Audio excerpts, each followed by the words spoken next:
Ils vous ont caché la vérité. Mais elle est écrite noir sur blanc, dans les textes que personne ne lit vraiment. Aujourd'hui, tu vas comprendre que Jésus n'était pas un Européen, ni un homme à la peau claire, mais un descendant direct d'Afrique. Par le sang, par la lignée et par la prophétie. On t'a dit qu'il était juif? C'est vrai. Mais on t'a pas dit à quoi ressemblaient les premiers juifs. Genèse 10 te parle de Couche, le fils de Cham. Couche, l'ancêtre des Éthiopiens. Et c'est de cette lignée que viennent les royaumes de Saba, de Nubie et d'Égypte. Dans Nombre 12, verset 1. Moïse épouse une femme couchite, une Éthiopienne.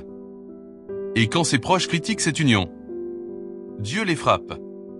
Il les punit pour avoir parlé contre une femme noire. Parce que dans la Bible, les peuples noirs sont bénis depuis le commencement. Maintenant écoute bien. Le roi Salomon, fils de David, s'unit à la reine de Saba, une reine noire, souveraine d'Éthiopie. Leurs descendants donnent naissance à la dynastie salomonide, la même qui règne plus tard sur Aksum, et qui conserve l'arche d'alliance. Cette lignée arrive jusqu'à Jésus, car Jésus est appelé fils de David dans tout le Nouveau Testament. Il est de la tribu de Juda.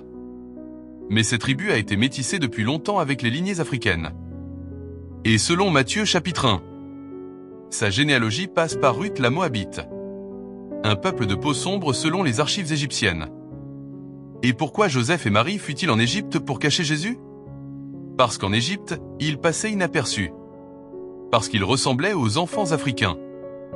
Tu ne caches pas un enfant blanc dans un peuple noir. Tu caches un enfant noir parmi les siens. Les plus anciennes fresques coptes, en Égypte, en Nubie, en Éthiopie, représentent Jésus avec la peau sombre, les cheveux crépus et les yeux profonds. Ce n'est pas une invention moderne. C'est l'image originale. Et ce Jésus n'est pas juste un prophète.